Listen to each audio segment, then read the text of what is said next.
مباركا أينما كنت اللهم اجعلني مباركا أينما كنت اللهم اجعلني مباركا أينما كنت ربي أنزلني منزلا مباركا وأنت خير المنزلين وأفوض أمري إلى الله إن الله بصير بالعباد بسم الله توكلت على الله ولا حول ولا قوة إلا بالله. الحمد لله الحمد لله رب العالمين القائل خذ من أموالهم صدقة تطهرهم وتزكيهم بها والصلاة والسلام على سيدنا محمد القائل ما نقصت صدقة مال من صدقة وعلى آله وأصحابه أجمعين. سبحانك لا علم لنا إلا ما علمتنا إنك أنت العليم الحكيم. رب اشرح لي صدري ويسر لي أمري واحلل عقدة من لساني يفقهوا قولي. أما بعد. Alhamdulillah, kita panjatkan puja dan puji syukur kehadirat Allah yang mana pada pagi yang penuh cerah ini, pagi yang penuh keberkahan ini, Allah Subhanahu wa taala mengumpulkan kita di rumahnya, di tempat yang mulia ini untuk sholat subuh berjamaah. Semoga amal ibadah kita diterima oleh Allah. Dan di atas itu semoga diberi istiqamah. Ma'asyiral muslimin rahimakumullah. Pelajaran pada pagi hari ini hadisnya Rasulullah sallallahu alaihi wasallam. Beliau bersabda, "Hasinu amwalakum bizakah wadawu mardakum bisadaqah wa a'addu lil bala ad-du'a." Rawahu At-Tabrani. Apa maknanya? Hasinu amwalakum bizakah. Bentengi dengan benteng yang kokoh hartamu, uangmu dengan zakat. Dan obatilah penyakitmu dengan sedekah. Dan minta kepada Allah, kembalikan bala yang akan turun dengan kita berdoa kepada Allah. Pembahasan pagi hari ini, karena hadis itu ada 3 fase. Yang pertama adalah bentengilah uangmu dengan zakat. Yang kedua, obati penyakitmu dengan sedekah. Dan minta kepada Allah agar bala tidak diturunkan dengan kita berdoa kepada Allah. Kita pembahasan pagi hari ini karena waktunya terbatas, membahas fase yang pertama, yaitu hasinu amwalakum bizakah. Bentengi uangmu dengan zakat. Lindungi uangmu dengan zakat. Pelihara uangmu dengan zakat. Allah Subhanahu wa taala berfirman dalam surat Az-Zariyat ayat 19, "Wa fi amwalihim haqqun lis-sa'ilina wal mahrum." Bahwasanya bagi uangmu hakun, ada hak buat orang-orang miskin, orang-orang yang tidak punya, orang-orang yang membutuhkan bantuan, orang-orang yang tidak meminta karena malu. Ini diwajibkan oleh Allah Subhanahu wa taala bagi yang sudah mampu mempunyai uang, mempunyai harta lebih dari 83 gram emas. Kalau dihitung harganya emas itu 500, berarti uangnya kira-kira 41.500.000. Seorang yang mempunyai uang 41.500.000, maka harus dikeluarkan zakatnya setiap tahun 1 juta. Itu hitungannya kira-kira begitu. Kenapa saudara-saudara? Di dalam Al-Quran dijelaskan bahwasanya hakun lisa'ili wal mahrum. Hak bagi mereka, orang-orang yang meminta-minta. Mereka yang lapar perutnya tidak punya apa yang dimakan. Mereka yang lapar perutnya karena berjuang, berjalan berkilo-kilo meter, dia hanya ingin menutupi kelaparannya. Maka betapa indahnya Islam mengajarkan bagaimana hidup bersosialisasi dengan masyarakat, hidup kebersamaan, dikeluarkan zakatnya. Di surat Al-Ma'arij ayat 24, haqqun ma'lum. Ada kalimat haqqun ma'lum, maksudnya hak yang sudah ditentukan oleh Allah. Misalnya zakatnya 2,5%, zakatnya kambing, sapi, semua ada ukuran-ukuran masing-masing, saudara. Kalau saudara mengeluarkan zakatnya, berarti saudara cinta untuk melindungi uang yang tersisa. Orang yang tidak mau mengeluarkan zakatnya, pertama dia telah menzalimi dirinya. Kenapa menzalimi dirinya? Karena dia sudah berbuat curang kepada Allah Subhanahu wa taala. Curang kepada dirinya, curang kepada uang yang diberikan oleh Allah Subhanahu wa taala. Saudara, di surat At-Taubah ayat 109, Allah Subhanahu wa taala menjelaskan, khudh min amwalihim shadaqatan tutahhiruhum wa tuzakkihim biha. Ya Muhammad, ambil uangnya mereka yang mempunyai zakat, yang sudah ada punya kewajiban zakat, ambil untuk membersihkan kamu, membersihkan kalian semua yang mengeluarkan uangnya.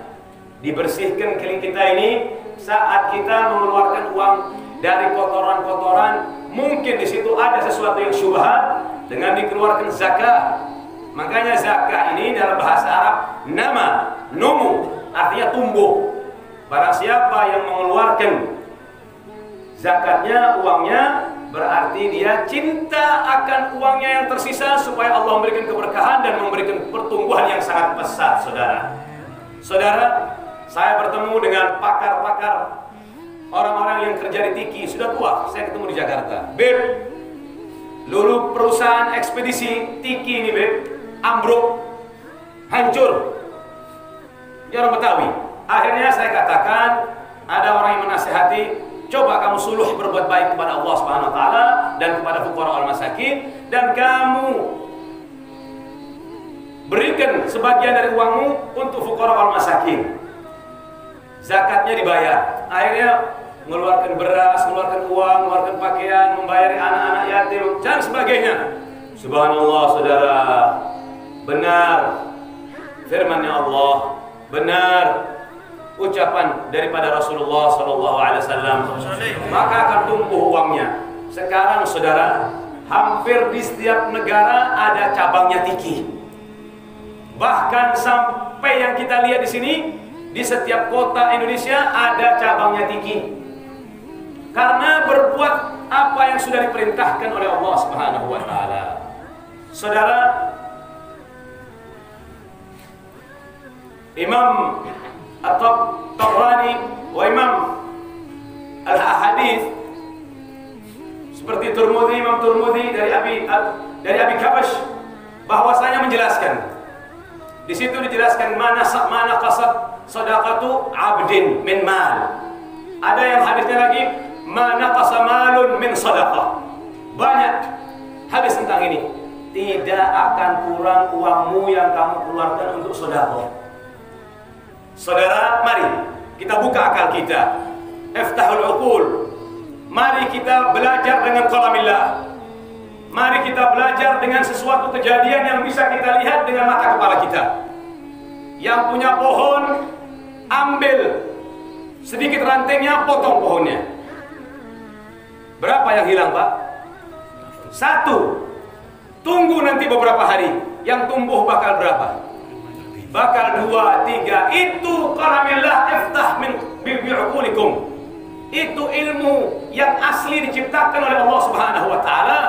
Ilmu yang tidak perlu bahasa, ilmu yang tidak perlu keterangan, tapi ilmu diperlukan dibuka hatinya agar sampai tahu bahwasanya iqra' bi qalamillah. Potong, Pak, pohon itu. Nanti akan tumbuh tunas-tunas baru. Begitulah uang kita. Kalau kita keluarkan, maka akan tumbuh uang-uang yang baru yang tidak terprediksi sebelumnya. Dari mana, Beb? Itu bukan urusan kalian. Hilangkan kalimat dari, karena itu sudah hak prerogatifnya Allah Subhanahu wa ta'ala. Saudara, Imam Tabrani dalam kitabnya Al-Awsat dari Sayyidina Jabir bin Abdullah, datang seseorang kepada Rasulullah sallallahu alaihi wasallam. Ya Rasulullah, ara'aita in adda ar-rajulu zakata malihi. Bagaimana ya Rasulullah kalau seseorang mengeluarkan zakat uangnya? Bagaimana? Pertanyaan sangat agung, mohon direnungkan. Seperti sampai datang kepada Rasulullah, ya Rasulullah, bagaimana keadaan orang yang sudah mengeluarkan zakat uangnya? Maka Rasulullah SAW bersabda, "Dhahaba anhu syarruh," maka akan dijauhkan padanya malapetaka hartanya. Kalau orang sudah mengeluarkan uangnya, maka uang yang tersisa akan aman dan akan diberikan oleh Allah berlipat-lipat, saudara. Seseorang kadang tidak mau bertanya supaya tidak dikeluarkan hukumnya. Justru tidak bertanya itu dosanya akan menjadi 2 kali lipat, saudara. Banyak pedagang-pedagang tidak mau tanya, saya tidak mau tanya, saya tidak tahu kenapa tidak tanya. Orang yang dimaafkan itu kalau orang baru masuk Islam dan orang hidup jauh dari ulama, lebih dari 82 kilometer dari hidupnya dari ulama. Sekarang ulama di mana-mana, saudara. Berani bertanya. Kalau sudah bertanya, maka nanti akan dikeluarkan hukum-hukumnya. Ini yang mereka takutkan. Makanya uangnya tidak dikasihin barokah oleh Allah, hatinya diberi miskin oleh Allah. Ketakutan, kecemasan selalu menjadi teman dekatnya karena takut untuk mengeluarkan zakatnya, saudara. Dalam satu hadis qudsi dijelaskan bahwasanya fuqara wal masakin di hari kiamat mengeluh kepada Allah Subhanahu wa taala.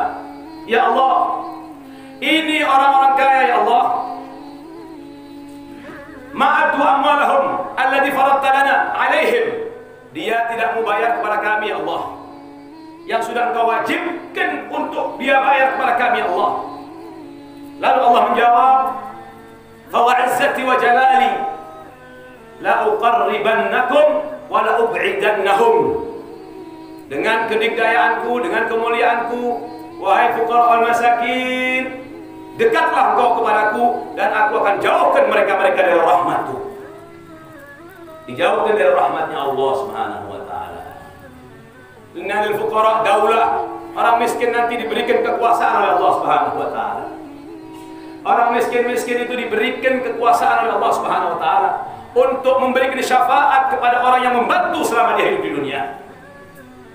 Dan dia akan mengeluh kepada Allah Subhanahu wa taala, ya Allah, fulan itu ya Allah, apabila saya datang jangan lagi mengetok pintunya, baru lewat depan rumahnya sudah menutup pintu ya Allah. Fulan ya Allah, kalau sudah saya datang di satu tempat dia meninggalkan saya ya Allah. Sombong karena diberikan oleh Allah, tidak tahu bahwa itu amanah. Di zaman Rasulullah SAW ada orang kaya di Madinah Al-Munawwarah memakai pakaian suf.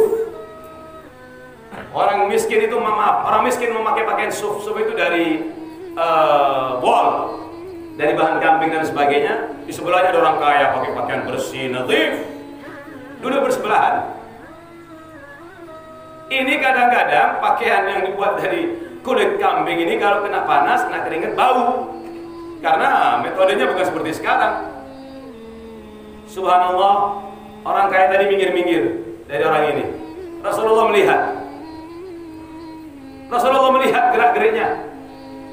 Lalu Rasulullah bertanya kepadanya, dia bilang, atakhaf an yu'dhiyaka faqruh, apakah kamu takut merugikanmu kemiskinan dia?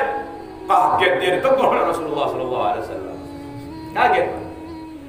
Begitu dia kaget, ya Rasulullah, inni astaghfartullah wa tubtu ilaih, saya beristighfar kepada Allah dan bertaubat kepada Allah. Tanda-tanda taubatku ya Allah, ya Rasulullah, saya akan berikan separuh hartaku kepada saudaraku orang miskin ini. Itu benar-benar taubat, saudara. Kalau zaman sekarang tobat, besoknya tobat, lainnya perbuatannya kembali lagi. Nggak ada yang mau diinfakkan, bakal dikunci rapat, saudara. Karena uangnya nggak dikasih zakat. Ada orang nangis tobat, sudah bertahun-tahun saya tidak keluar zakat. Ditunggu-tunggu buat keluar rumah sakit, jangan lagi keluar, telepon lagi, tidak ada, saudara. Zakatnya apa? Tobatnya bohong, saudara. Sudah. Lalu Rasulullah bertanya kepada orang miskin ini, ya fulan, dia bilang, atakbal sedekah akhik, apakah kamu mau terima sedekah saudaramu ini? Separuh hartanya, kalau 1 miliar dikasih 500 juta harga diri, saudara. Akhirnya orang miskin tadi, la ya Rasulullah, saya tidak mau terima uang dari dia ya Rasulullah, saya takut nanti jadi kaya sombong seperti dia ya Rasulullah.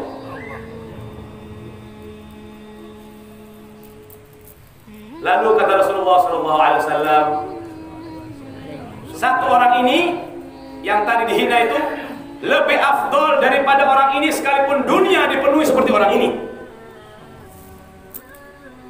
Tidak mau kalau sombong hanya untuk meremehkan orang miskin, meremehkan orang-orang yang di bawah kita. Sampean mau tahu keagungan seseorang itu bagaimana muamalahnya dengan orang yang di bawahnya, dengan anaknya, dengan istrinya, dengan tukang-tukang yang bekerja dengannya, dengan karyawannya.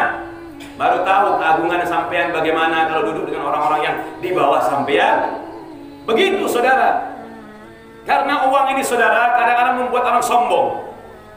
Ar-ra'ahu staghna, dia sudah melihat dirinya kaya, padahal tidak tahu bahwasanya semua yang Allah Ta'ala berikan itu adalah amanah. Semua yang Allah Ta'ala berikan itu akan diambil satu persatu, saudara. Makanya, saudara, belajarlah dari tukang parkir.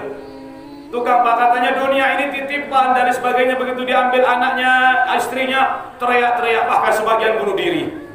Berarti ucapannya dengan perbuatannya sangat berbeda. Lihatlah tukang parkir itu, dititipin mobil Mercy, mobil Innova yang baru, mobil build up, mobil macam-macam, bahkan puluhan mobil. Tukang parkir sabar, tenang dengan librinya.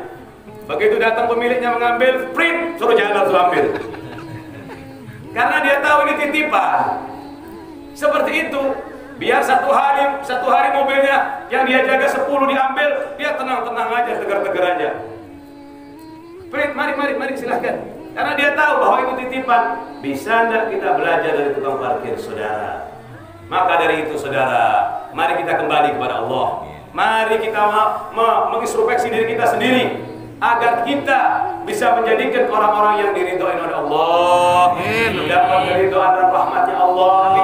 Harta uang yang Allah Ta'ala diberikan keberkahan kepada kita, diberikan panjang umur oleh kita oleh Allah, dan mudah-mudahan kita diberikan sehat walafiat.